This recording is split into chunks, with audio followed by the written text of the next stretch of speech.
नमस्कार, मैं सुनीता कथा मंथन में आप सबका स्वागत करती हूँ। कथा मंथन में आज सुनिए राजशेखर बसु जी की कहानी 7.5 लाख। राजशेखर बसु जी की अन्य कहानी आपको हमारी प्लेलिस्ट से मिल जाएंगी, लिंक आपको आई बटन में मिल जाएगा। हेमंत पाल चौधरी की उम्र 30 से अधिक नहीं होगी।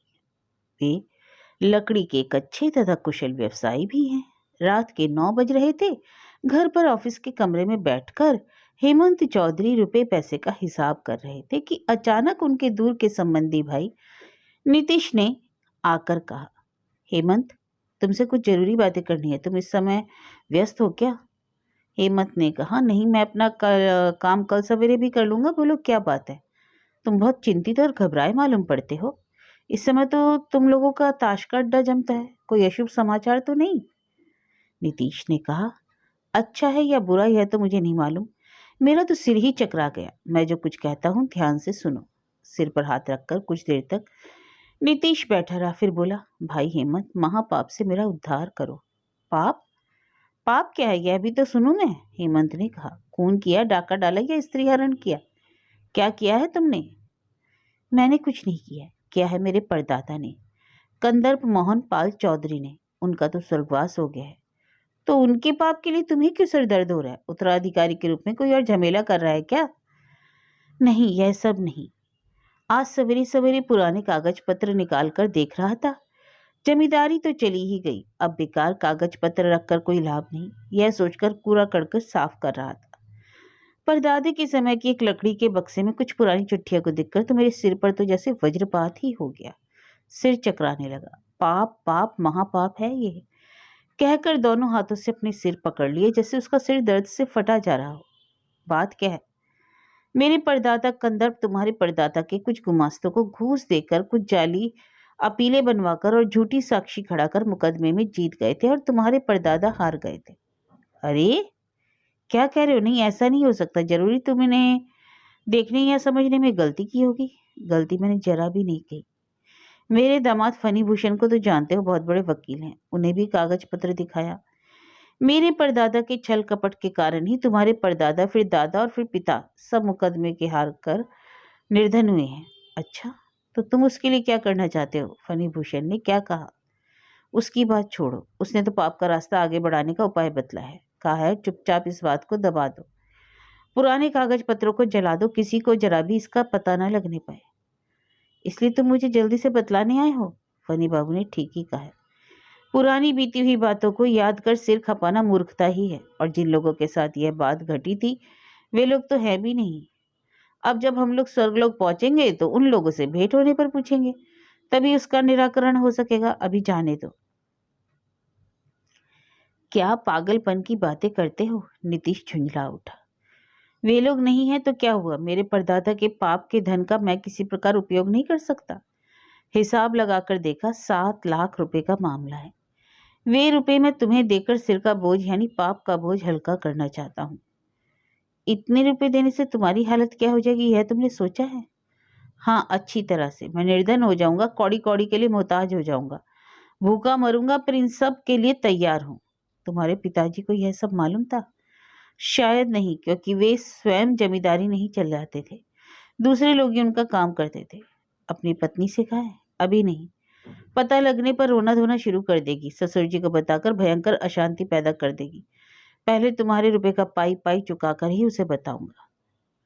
देखो नीतीश, दुर्भाग्य ने कभी मेरे पास आने का साहस नहीं किया है। इसी से व्यवसाय ठीक ही चल रहा है, और बहुत अमीर होने का लोभ मुझे है ही नहीं। भाग्य से तुम्हें जो कुछ मिल गया है, अब निश्चिंत होकर तुम ही उसका उपभोग करो। मैं मन से तुम्हें यही सलाह देता हूँ। उन रुपयों पर मेरा कोई अधिकार नहीं है, कहो तो लिख कर दे दूं? अच्छा, और सुनो, उन रुपयों के मिलने पर मुझे किसी प्रकार का कष्ट नहीं होगा, पर उनके दे देने से तुम्हारी क्या हालत हो जाएगी, एक बार तो सोचो। हो सकता है तुम साधु पुरुष साक्षात राजा हरिश्चंद्र हो, पर तुम्हारी पत्नी और तुम्हारे बच्चे तो अनाथ हो जाएंगे। उनका क्या होगा? तुमने अपने परदादा के कुकर्मों की सूचना दी है, इससे मैं बहुत खुश हूँ, और कुछ करने की जरूरत नहीं। सिर हिलाकर नीतीश ने कहा, अरे बाप रे, उन पाप के रुपए का उपभोग कर मैं मर जाऊंगा, नरक में जाऊंगा, यह नहीं हो सकता। तुम्हें अपने रुपए लेने ही होंगे। अच्छा नीतीश, आज तुम बहुत अधीर हो रहे हो। कल आना, दोनों जने ठंडे दिमाग से इस बात पर विचार करेंगे और अपने दामाद फनी भूषण से भी एक बार सलाह ले लेना। दूसरे दिन शाम को नीतीश फिर हेमंत के पास आया। हेमंत ने पूछा, क्यों? फनी बाबू से अपनी इच्छा व्यक्त की थी? हाँ, उसने तो इस झंझट को मिटा देने के लिए ही कह दिया। और कैसे मिटाया जाएगा? बोला, आप दोनों ही महामूर्ख हैं, धर्मपूता युधिष्ठिर। दोनों जन रुपयों को आधा आधा बांट ले, दोनों ही को शांति मिलेगी। हेमंत ने कहा, बहुत अच्छा, तुम्हारी क्या राय है नीतीश? डैम नॉनसेंस, चोरी के रुपए चोर बांटकर खाते हैं, पर हम तुम तो चोर नहीं हैं, ये रुपए तुम्हारे हैं। इनमें से मैं एक पाई भी लेने को तैयार नहीं। अपने रुपए तुम्हें पूरे पूरे ही लेने होंगे। देखो हेमंत, इन रुपयों पर मेरा कोई अधिकार नहीं है। अगर तुम्हें नहीं ही लेना है तो ईश्वर ने जिन लोगों को धनहीन बनाया है उन्हें दे देना ही ठीक होगा। पर वे लोग मिलेंगे कहाँ? तुम रुपया दान करोगे तो सुनते ही लाखों में याचक खड़े होकर दरवाजे पर आकर खड़े हो जाएंगे। तो फिर जन कल्याण के लिए ये रुपए खर्च किए जाएं। क्या राय है तुम्हारी? यह तो बड़ी अच्छी बात है।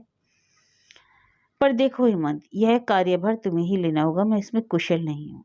नहीं नीतीश, यह काम मुझसे नहीं हो सकता है। मैं दिन भर अपना काम लेकर ही रहता हूँ। दान करने के लिए मेरे पास अवकाश ही कहाँ है। हाँ, एक बात और, दान कहाँ करेंगे? मंदिर, मठ, सेवा आश्रम, अनाथालय, अस्पताल, स्कूल, कॉलेज या और कहीं? यह तो सोचा नहीं है। तुम ही बतलाओ ना, मेरे तो कुछ समझ नहीं आता। हम लोगों के साथ गोसाई पंडित पढ़ते थे, याद है? उनके साले प्रेम सिंधु खंडारी अभी अभी यूरोप, अफ्रीका आदि की यात्रा करके आए हैं। सुना है बड़े बुद्धिमान हैं। प्लेटो, कौटिल्य से शुरू करके बेंथम, मिल, मार्क्स, लेनिन सभी को मात कर दिया है। सुना है चीन सरकार ने कंसल्टेशन के लिए भी उन्हें बुलाया है। अगर तुम्हें आपत्ति ना हो तो उन्हीं की सलाह ली जाए, जिससे तुम्हारे रुपयों का सदुपयोग हो सके। अच्छी बात है, तो उनके साथ ही झट से एक अपॉइंटमेंट कर लेते हैं। दूसरे दिन ठीक सवेरे 9 बजे इंग्लिश टाइम्स से हेमंत और नीतीश दोनों प्रेम सिंधु खंडारी के घर पर उपस्थित हुए। प्रेम सिंधु ने सब कुछ सुना, फिर गंभीर होकर बोले, नीतीश बाबू, संकल्प तो आप लोगों का बहुत ही अच्छा है, पर 7.5 लाख रुपए तो कुछ भी नहीं। इससे कुछ विशेष नहीं हो सकता। हेमंत ने कहा, अरे जो कुछ हो सकता है उसी से व्यवस्था की जाए। जरा देर सोचकर डॉक्टर खंडारी ने कहा, जिससे अधिक लोगों का हित हो सकता है वही करना चाहिए, पर अयोग्य लोगों के लिए एक पैसा भी खर्च नहीं करना है। ऐसे कामों में इन रुपयों को लगाना होगा जिससे समाज का चिरस्थायी मंगल हो। अच्छा नीतीश बाबू, पहले आपकी क्या राय है तो सुन लो और फिर विचार करता हूँ। मेरी माँ ईश्वर भक्ति, उनके नाम अगर ये रुपए किसी साधु संत या मठ में दे दिए जाएं तो कैसा रहेगा? धर्म का प्रचार होने से लोक चरित्र की उन्नति होगी। प्रेम सिंधु ने हंसकर कहा, बहुत ही पिछड़ी हुई आइडिया है आपकी। रुपए मिलने से उन साधु संतों का मंगल अवश्य होगा। वे लोग हलवा पूरी और मिष्ठान खाकर पुष्टि लाभ करेंगे, लेकिन समाज का मंगल नहीं होगा। फिर आपकी माँ के नाम से रुपए देने से वह तो निस्वार्थवान नहीं होगा, क्योंकि उन रुपयों के देने के बदले में आप चाहते हैं माँ की स्मृति प्रतिष्ठा। लज्जित होकर नीतीश ने कहा, अच्छा, माँ के नाम पर न देकर किसी सेवाश्रम में? सभी सेवाश्रम के पास अच्छी पूंजी है। तेल लगे सिर पर तिल लगाने से क्या लाभ? फिर आपके 7.5 लाख तो बहुत ही कम है। अगर मंदिर के पुजारियों को दिया जाए? आप पागल तो नहीं हो गए? वे उन रुपयों से मंदिर की पूजा के बदले पेट पूजा करके तौंद फुलाएंगे। पेपर में रोज ही उसका जिक्र मिलता है। शायद आपको अखबार पढ़ने का अवकाश नहीं है। एक कॉलेज या कई स्कूलों का निर्माण कराने से कैसा रहेगा? भस्म में घी डालने से जो होता है वही होगा। स्कूल कॉलेज में आजकल कैसी शिक्षा दी जा रही है, शायद इसका जरा भी ज्ञान आपको नहीं है। इससे और कुछ नहीं होगा, केवल गुंडे और शरारती लड़कों की पलटन का निर्माण होगा। तो फिर क्यों ना इन रुपयों को सरकार के ही हाथों सौंप दो? वह लोकहित के लिए जैसा उचित समझेगी करेगी। अट्ठाहस के साथ डॉक्टर खंडारी ने कहा, नीतीश बाबू, आपकी बुद्धि अभी भी छोटे बालक की तरह है, अनुभव में बहुत ही कम। शायद आप सोचते हैं कि सरकार एक अगाध बुद्धि, सर्वशक्तिमान, परोपकारी पुरुषोत्तम है, पर ऐसा नहीं है। सरकार का अर्थ यही 5 भूतों का झुंड। करोड़ करोड़ रुपए जहाँ खर्च होते रहते हैं, वहां आपके 7.5 लाख रुपए तो इस सागर में जल बिंदु के समान है। तुरंत ही अपना अस्तित्व तुरंत खो देंगे। अब हेमंत ने कहा, मैं एक निवेदन करूंगा। सुनता हूँ आजकल ईश्वर मंदिर त्याग कर लेबोरेटरी में निवास करते हैं। वहीं पर उन्होंने कल्पतरु का रूप धारण किया है। कृषि और खाद के रिसर्च के लिए किसी इंस्टीट्यूट को इन रुपयों को देने में से कैसा रहेगा? ऐसे इंस्टीट्यूट तो देश में बहुत है, पर ढोलक पीटने के सिवा आपने कुछ होते देखा है? निराश होकर नीतीश ने कहा, अच्छा, इन रुपयों को अगर किसी अनाथालय में दिया जाए? अंधे, गूंगे, बहरे, पागल या भीषण रोगग्रस्त रोगों की सेवा के लिए? फिर हंस पड़े डॉक्टर खंडारी। देखिए नीतीश बाबू, यह तो सब बेकार है। आपका मन बहुत नरम है, इसलिए आप ऐसा सोचते हैं।